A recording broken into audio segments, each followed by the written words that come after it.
I think I'd like to say a few words about why we have the Martin Kunst Memorial Lecture, especially for those of you who are new to the EAC. Martin Kunst was an economist, and he was actually one of the founders of the Hamburg Aviation Conference, which you may be aware preceded the EAC. And tragically, he died very unexpectedly on Christmas Eve 2001 when he was very young. He was a regular and very active contributor to the Hamburg Conference, both when he was employed at Dresden University and at the CAA before he went on to work at NERA. So all who had the fortune to know him talks of his energy and passion that he had for debating, his encyclopedic knowledge, and his intuitive ability to integrate theory and practice. And that indeed is one of the key aims of the EAC and would have been the key aim of Hamburg Aviation Conference. Everyone who knew him was deeply saddened by his untimely death. And so it was decided for this reason that his memory is kept alive with a Martin Kunst Memorial Lecture every year when we have an eminent, globally respected and distinguished professional who is invited to come and share their thought-provoking and expert views on a theme of the conference. So this year, it is my great pleasure to welcome Brian Pearce, who I'm sure is very familiar to you all. He's been a regular and active participant at the EAC and many other conferences, be them academic or for the industry. Brian was the chief economist at IATA for 17 years until retiring in the summer of this year. He's currently visiting professor at Cranfield University Centre for Air Transport Management and a member of the Oversight Committee for Skytra, a subsidiary of Airbus. He's advised numerous governments and air transport businesses around the world on key economic and policy issues affecting the performance of air transport. He's held previous roles as head of global microeconomics and UBS Warburg and chief economist of the EY Item Club. He's also an experienced environmental economist, obviously very relevant to this conference today, previous working as technical director at Environmental Resource Management and head of the Centre of Sustainable Investment at Forum for the Future. What is particularly relevant as well is he led much of the economic analysis of the effectiveness and cost of alternative economic instruments to incentivize the abatement of greenhouse gas emissions by the airline industry. And that opened the way for the pivotal 2009 global sector-wide agreement to cap net CO2 emissions for airlines. Now, I could say a lot more about Brian, but it's him that you want to listen to rather than me. So I'll hand the floor or the screen over to Brian now to present his lecture. It's entitled Decarbonising Air Transport in Practice, and I'm sure he'll be picking up on a number of issues that we've been debating in the last couple of days. Just to note that actually this year for this lecture, we will be having questions. So if you'd like to put them in the chat, if we have time, I'm sure Brian will do his best to answer as many possible. So Brian, the screen is yours. And thank you so much. And I would also like to thank Hans Martin, Mike, Peter, the rest of the board for inviting me to give this lecture. It's a great honour. And thanks for the fulsome introduction. I fear I've been set up to fail. I'll try my best not to. But look, let me start. Let me share my screen and start with this slide here, which I always find very sobering and which provides the context for what I'll say. The blue line that you can see at the bottom shows the flow of emissions from air transport in millions of tons per year. But the red line shows emissions from commercial air transport worldwide accumulated from 1990.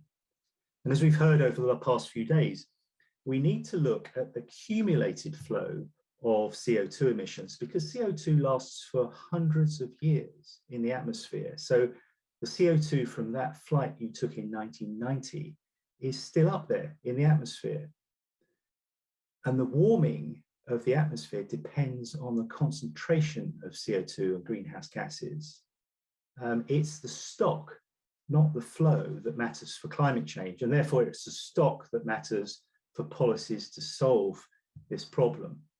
So looking at this, as far as I can see, in the 3 decades since 1990, when I started actually looking at this issue, we've made almost no progress at all to decarbonize air transport. In fact, as you can see, the situation has deteriorated considerably. So the chart shows that air transport globally over the past 3 decades has increased its impact on the climate in every single year. Even during the worst of COVID in 2020, when air transport had all but stopped, the CO2 emitted, although very much reduced, was still adding to our damaging impact on the climate. So that's the context. These are the points I'd like to make. The first is, why not leave air transport alone? Now, the industry has not advocated being left alone since it set targets back in 2009. But isn't this what our advice as economists would be? Doesn't significant action to reduce emissions actually fail the test of our key tool, cost-benefit analysis? Estimates by economists of the social damage cost of carbon seem to be centered around $50 a ton, but the options to reduce CO2 emissions within air transport quickly rise into costing hundreds of dollars per ton. But is that cost-benefit conclusion of taking not much action correct? Or is it that our economic tool of cost-benefit analysis is perhaps misleading, because perhaps it's designed for analyzing marginal change rather than the system-wide change that looks necessary for this issue? My second point is to remind us that it's the stock of CO2 and indeed other greenhouse gases that matters rather than the flow, because it's such a long-lived greenhouse gas in the atmosphere. It's pretty clear that climate scientists have implicitly a much higher estimate than economists for the cost of climate damage. We've all heard the climate scientists stressing the urgency for action. Why is this? Well, climate models, albeit of course those are subject to all the uncertainties that afflict our own economic models, those models suggest we can add very little more to atmospheric concentrations of CO2. So the world has got a carbon budget. If we're to limit temperature change to just 1.5 degrees C above pre-industrial levels, we really just can't add very much more. And business as usual expansion for air transport over the coming decades would, at best estimates, use up much of the world's remaining carbon budget. So that suggests we actually don't have the luxury of setting a relatively low carbon price and waiting and seeing what that incentivizes. So my third point is that if we conclude that substantial action is necessary, and I think we should, it's going to be hard. And government policy is going to need to address the difficulties of decarbonisation head on. So for example, even if here in Europe we stop flying for holidays and for business, what do we do about the potentially huge rise in demand for mobility in China and India? What do we do about the high cost of known abatement options, the lack of any consistent carbon price, and most importantly, the governance problem caused by the majority of emissions taking place outside of national borders on long-haul international routes? And then my fourth point will be that if you accept that action to significantly decarbonise air transport is necessary, then so far policies failed. Recall my first chart. The contribution of air transport to CO2 concentration and climate change has continued to increase. It's not even stabilised. I'll have a look at international policy efforts by ICAO to decarbonise international air transport. I'll look at regional policy by the EU, and then look at the limits of corporate responsibility and of voluntary action. Because let's face it, reducing emissions is a public good. It's not surprising that the private sector or trade associations underdeliver. Decarbonisation does not benefit the individual airline. It does not benefit the individual airline consumer, air transport consumer. Solving this problem inevitably requires effective government action. And the greater challenge, effective action outside of national borders, where 70% or more of emissions from air transport occur. And then my fifth point is going to be that in the design of policy, we do need to recognise the limits of our understanding, the prevalence of radical uncertainty. Now, this is not so much in terms of the atmospheric science, which looks pretty well founded, but for many of the other key issues, it's not a matter of risk. We just can't describe the probability distribution of possible outcomes. We just don't know. Our economic analysis takes preferences as fixed. But part of the solution to climate change could and maybe should be related to moral choices by consumers about what they consume, including air travel. The fleek scam movement in Scandinavia has shown we could see preferences for air travel change. But is this just a rich country phenomenon? You know, will the same thing happen in China? Perhaps not. We just don't know. Technology development is critical, but is also highly uncertain. So we should carefully note the many failures of governments to pick technology winners and use that learning in our policy design, which I think will be to create options and not to pick winners. And then finally, having emphasized radical uncertainty and the dangers of picking technology winners, I shall probably inconsistently suggest a way forward involving synthetic SAF, which avoids the problems we have with biofuels. Of course, today, synthetic SAF, sustainable aviation fuel, is not commercially viable. But could we encourage a way, for example, of Chinese mass production to lower the cost to commercially attractive levels? The same thing has happened with wind and solar technologies in recent years.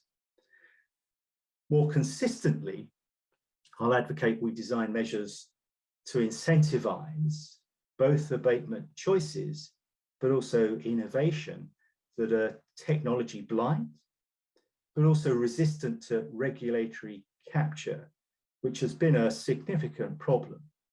And I'll conclude that really means a significant carbon tax. I don't think that's enough to decarbonise or eliminate the climate impacts of air transport on its own, but I think it's the best idea economists have at the moment. So let me start with what our advice as economists would be to the air transport industry and governments regulating the sector's climate impact. So our first analysis would surely be to try to measure the costs and the benefits of decarbonisation and assess the point at which the marginal cost of action to reduce emissions exceeds the marginal benefit. This is one version of our trusty cost-benefit analysis test of whether and by how much to reduce emissions. Now, one of the insights of environmental economics is that zero pollution is rarely optimal in economic terms. It takes scarce resources or consumption cuts to reduce pollution, which themselves have an economic value. There is always a trade-off. So how much pollution or climate change impact from air transport might be considered optimal in this case?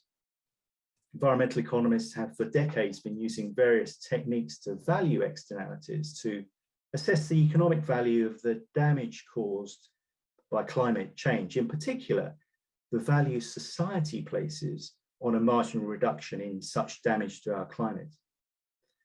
Unsurprisingly, there's a wide range of estimates. Arguably, one in the center of the range is that used by the US government, which estimates a marginal benefit of around $50 per tonne of CO2 reduced. So if we take that $50 a tonne as the marginal benefit, where does that meet the air transport industry's marginal abatement cost curve? Since that point will tell us how much abatement within the sector, how much decarbonisation is optimal. Now, if we look at this analysis here, so the red dotted line is the marginal benefit at $50 a tonne of CO2. And it crosses the industry's marginal abatement cost curve, the blue bars, at around 300 to 350 million tonnes of CO2 abatement. And that is in 2030, and that's relative to the business as usual emissions in that year. That's roughly a 20 or 25% abatement, being considered optimal in economic terms. That seems quite a lot, but it's actually still very far from full decarbonisation. And there are several important qualifications to this particular analysis that actually point to much less action being optimal. The first qualification is that we estimated this MAC curve in a study with McKinsey back in 2007 and 2008. So that's more than a decade ago. And we were far too optimistic on two fronts. The first were the large no regrets options, such as airspace efficiency measures, which you can see on the left-hand end of the abatement cost curve. Since these bring actually net financial benefit to users and not cost, at the time we thought they would now be on the way to being implemented. They are not. In fact, Single European Skies is now Single European Skies 2. This is government failure, not market failure. In reality, those infrastructure measures have much higher abatement costs than shown in the chart, political barrier costs that we weren't able to model. The second area of misplaced optimism was on biofuels, both in terms of their potential supply by 2030 and also their cost relative to Jet A1. So if we redoing this analysis today, we'd have fewer tons of CO2 abated from available supply and at a much higher net cost, particularly if the option was synthetic SAF and not biofuel, perhaps raising the net cost of the SAF option to the region of $200 to $300 per tonne of CO2 abated. So once those marginal costs, once those two changes are accounted for, then marginal benefits valued at $50 per tonne meets the MAC curve much closer to the zero abatement point. So on that basis of marginal costs and marginal benefit, our cost benefit analysis test, surely our recommendation as economists would be that actually very little action should be taken in terms of foreseeing or targeting abatement of CO2 emissions within air transport. In practice, the net zero and the 1.5 degree targets the world has been set by climate science. Economics has played no role. One might ask why that is. But even so, it's surely the role of economics to determine the optimal mix of emission reductions across economic sectors in order to achieve that overall target. And this optimal mix would be very different to the equal burden sharing standard. After all, it's much cheaper to reduce emissions in power, in heating, surface transport than a hard to abate sector like air transport. So given that, why have we seen airlines recently set themselves a net zero goal by 2050? Is it because words are cheap? Are economists being ignored? Or is it that our cost benefit analysis is actually not fit for this particular purpose? Now, I think the issue driving the need for more significant decarbonisation in air transport is that it's the stock, not the flow of emissions that drives temperature change. And the fact is, we really can't add too much more to that stock in the atmosphere if we're going to limit temperature change to just 1.5 degrees C. And the models of the climate scientists suggests there's actually too little room for a business as usual expansion of greenhouse gas emissions from air transport over the coming decades. Back in the summer, the IPCC issued their 6th assessment report, and they used their models to estimate a carbon budget. In other words, the cumulated flow of CO2 and other greenhouse gases that could be added to the existing stock or concentration in the atmosphere without causing the temperature to rise by more than 1.5 degrees C. And what they found was that if the world were to add an additional 500 billion tons of greenhouse gases from now on, their models give only a 50% chance of limiting temperature rise to 1.5 degrees C. If we wanted a more than 80% chance of hitting that target, we'd need globally and across all economic sectors to add no more than 300 billion tons. Now, today's flow of greenhouse gas emissions globally across all sectors of just under 50 billion tons each year would use up that remaining carbon budget in just 6 to 10 years. That doesn't give us much room. And air transport's global CO2 emissions are around, or pre-COVID, around 1 gigaton, 1 billion tons per year, are in the region of 2% of global CO2 emissions. We're not the biggest cause of climate change today, but as the industry found when lobbying government, being only a small cause of climate change today does not mean the industry will be left alone. In fact, the key consideration, of course, is that business as usual expansion of air transport over the coming decades would generate, and we've seen some of the charts of this in the last couple of days, that would generate around a cumulative 40–50 billion tons of CO2. That growth would absorb a large proportion of that remaining 300 or so billion ton carbon budget. And moreover, CO2 is not the only greenhouse gas from air transport, as we've heard. And these non-CO2 greenhouse gases could more than double the share of the remaining carbon budget being taken up by business as usual air transport expansion. So, both the science and the likely politics, I would suggest, say there will not be the carbon budget room for business as usual air transport expansion of emissions over the next 3 decades, or even for the wait and see approach of adding just a damage costs based carbon price to airfares.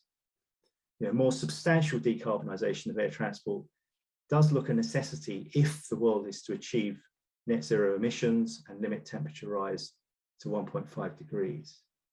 Now, I think it is important to say that the do little wait and see cost benefit recommendation is not the result of economists sticking their head in the sand ostrich-like. A lot of serious analysis has been devoted to try to measure the economic value placed by society on reducing carbon emissions.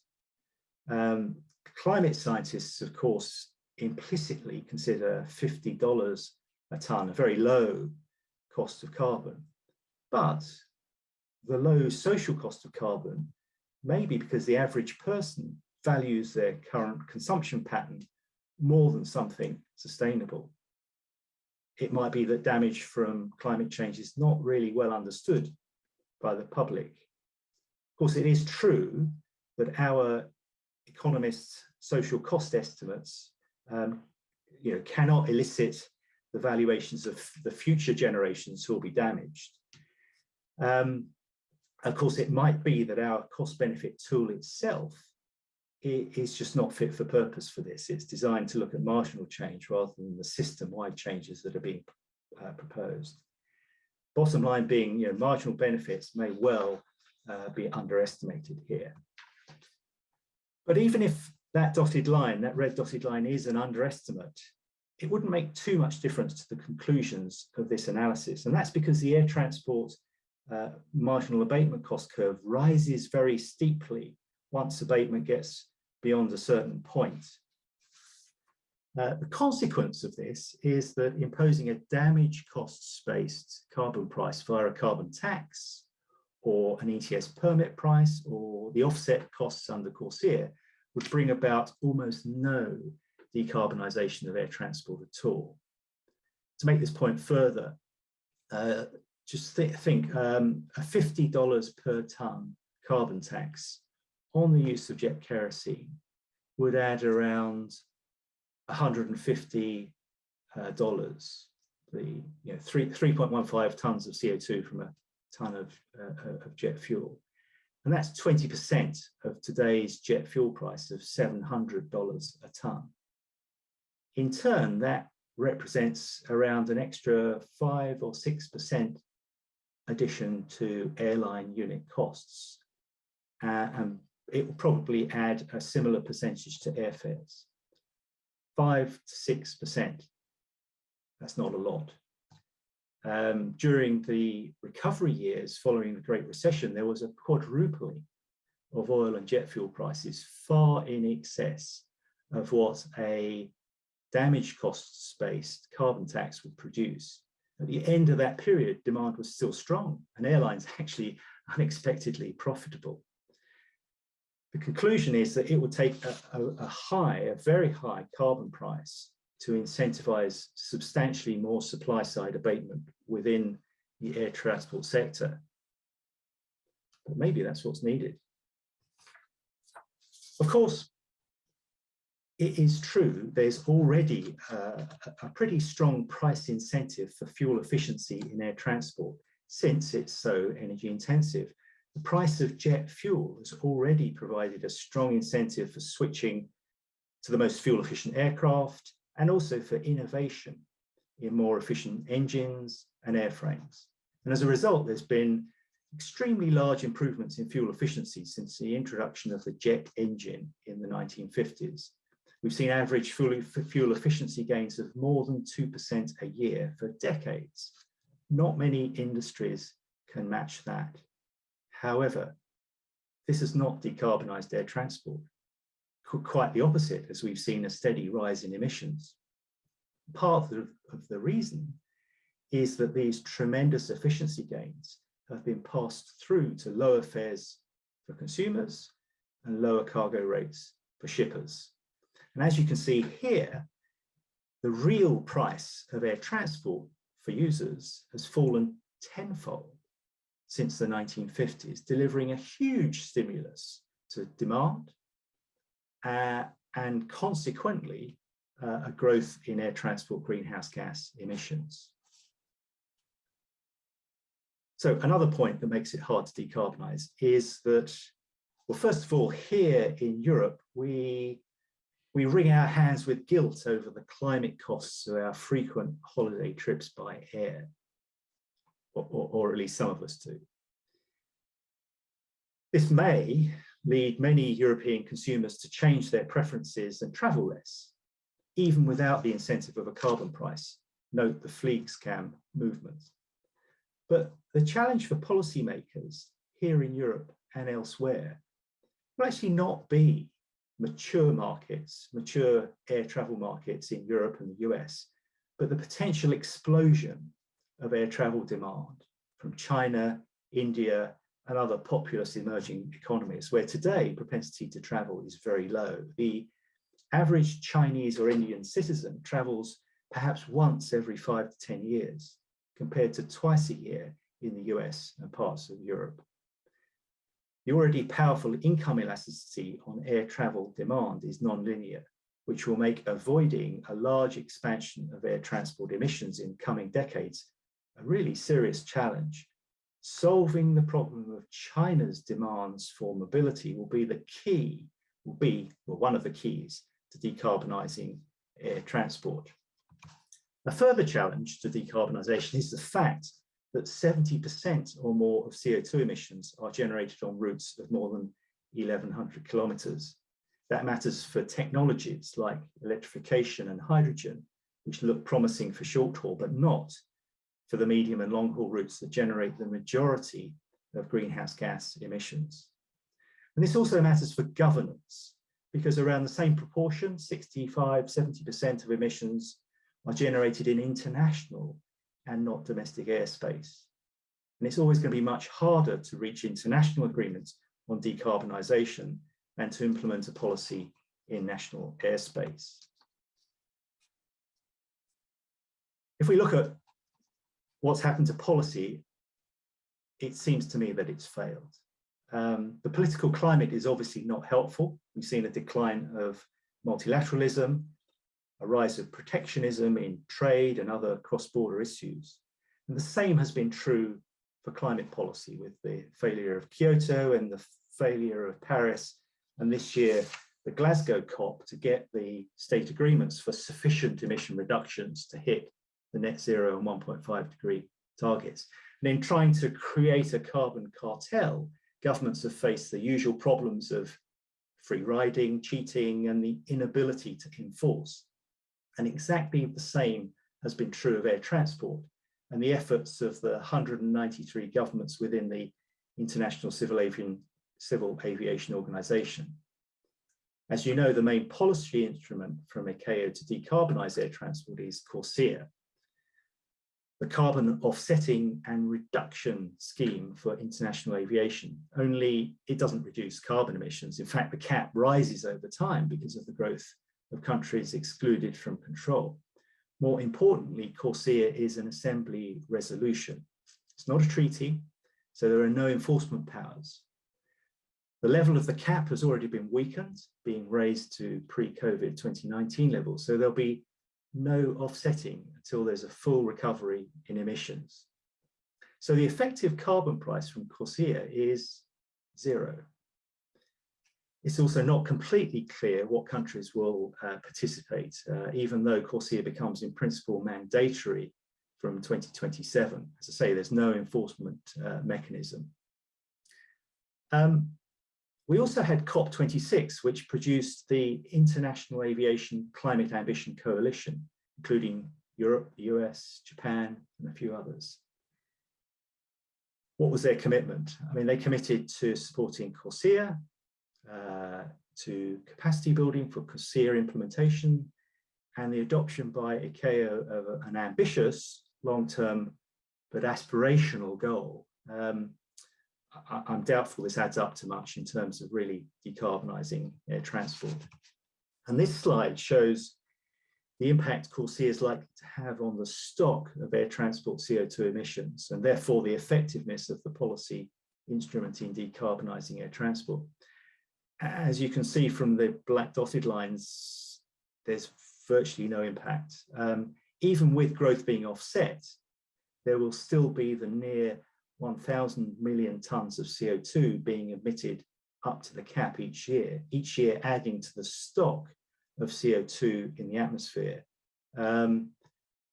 CORSIA barely slows the increasing damage to the climate, let alone reduce it.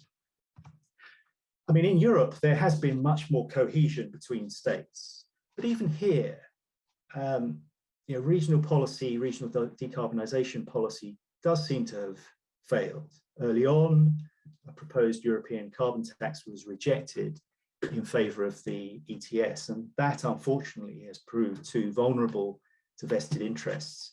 As you can see, the resulting carbon price for most of the life of the cap and trade scheme has been too low and too volatile, far below estimates of the marginal social cost of carbon, and surely little incentive for innovation and low carbon investment. Of course, it's different today. As you can see, the price of EU ETS permits today at 60 or 70 euros per tonne are now much closer to these, if not above, the social cost of carbon, and should now incentivise abatement.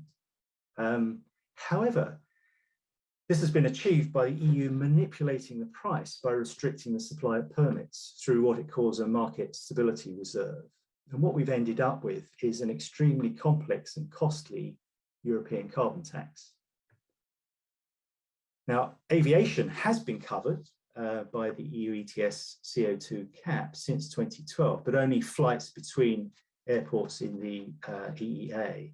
It was intended to cover the far more important international air transport emissions to and from, but outside the EEA airspace. But this was stopped after pressure from China, which stopped buying Airbus aircraft for a period, and legal pressure from the US. That doesn't bode well for the success of the carbon border adjustment mechanisms that are being proposed. But such mechanisms are surely essential in the absence of multilateral policies. If emissions from air transport in Europe are limited to those generated within the EEA, this is akin to the wider problem of Europe exporting its emissions problem to the developing world as it deindustrializes its economy. Emissions are down on a production basis, but not down if you measure emissions on Europe's consumption. And just to repeat the point I made earlier, air travel markets within Europe are mostly mature, as they are in many others. The issue is going to be, in the future, inbound travel from the huge potential expansion we could see from China and India and other emerging markets. The equivalent for air travel of the carbon border adjustment mechanism Dieter Helm was proposing is surely required if countries or regions like the EU are to successfully decarbonize the air transport they generate, including, of course, tourists and the trade flows they attract. So has part of the failure to decarbonize air transport been, as well as a policy failure, a failure of corporate responsibility? For example, the UK Companies Act requires directors in promoting the success of their company to have regard to its impact on the environment. And, indeed, ICAO came up with CORSIA only after the industry agreed voluntarily to target carbon neutral growth in 2009. So, could we expect the private sector, the market, to decarbonize on its own for corporate responsibility to internalize the externality of climate costs? I think not. There are clear limits to the corporate responsibility of companies whose purpose is to transport people and goods long distances with currently limited fuel choices. And organizations, trade associations like IATA exist to promote the success of its member airlines. And that does include a regard to environmental impacts, as the recent net zero target indicates. But IATA, as a trade association, has even less enforcement powers than ICAO, which is an organization of states. In previous years, I worked as a member of one individual airline's sustainability panel. The idea was to try to improve their environmental performance. And this airline had the tremendous advantage that it was led by a charismatic and determined CEO, and its country's USP was nature. Even so, on the issue of climate impact from fuel burn on long-haul routes, there was very little that could be done, and very little was achieved because of the risk of losing its business to competitors. So if consumers are not willing to pay a sustainability premium, and if companies will lose market share by taking on costs their competitors do not face, then the only solution is for governments to intervene. Now, we know that technology solutions are available, but they're costly. The problem is that eSAF and other fuels like that costs 2, 3, 4, 5 times Jet A1. Of course, a consistent carbon price could close the gap. Unless, of course, an alternative would be if we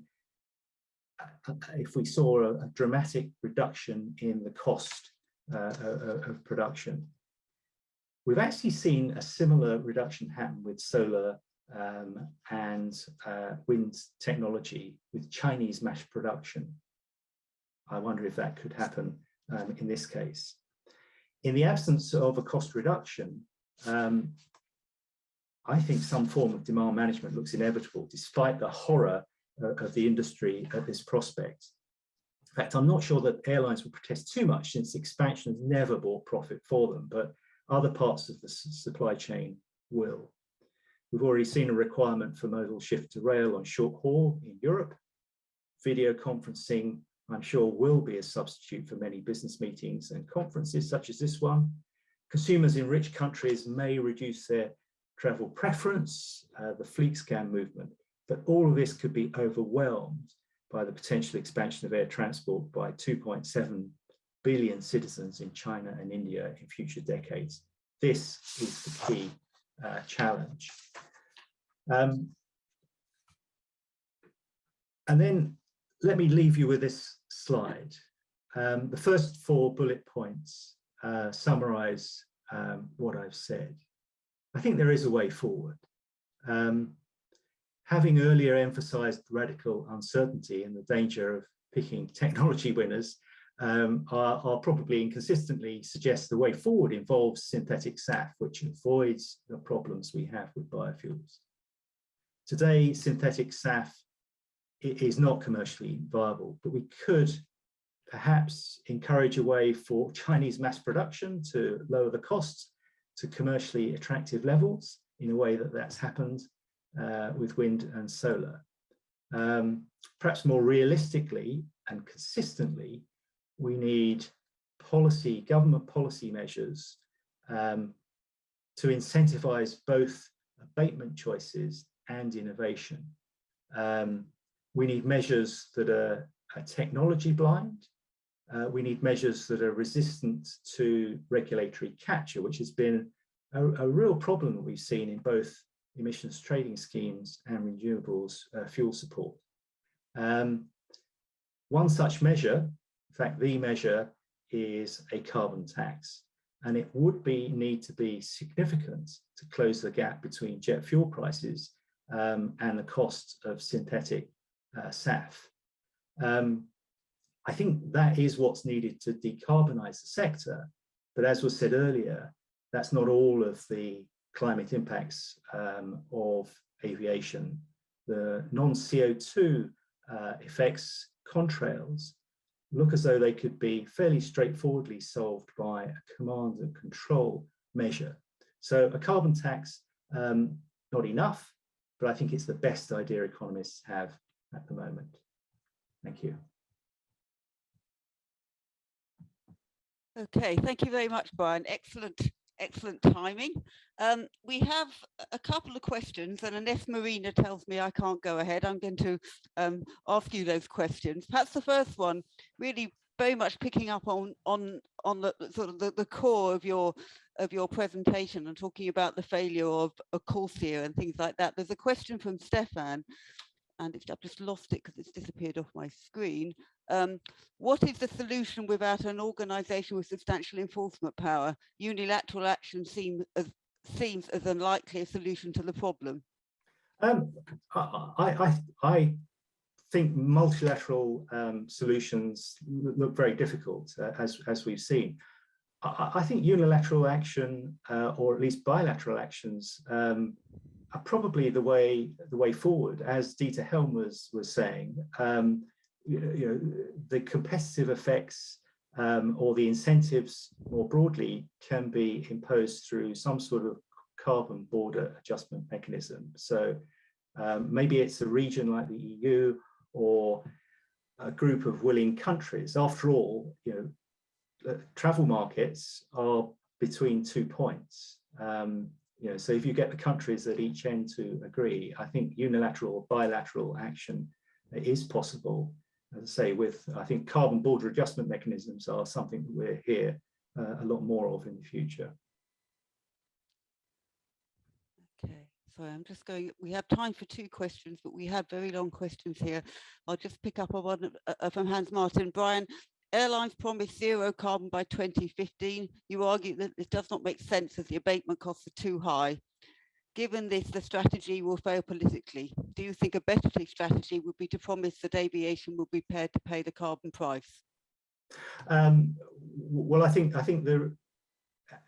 as Dieter Helm said yesterday with regard to the broader issue, I think our cost-benefit analysis have failed, because I mean, you're right. If we look at the estimated valuations of society of the net benefit, that would suggest that people don't want to abate carbon, which I guess might be the key point here, and we're doomed to fry over the next few decades.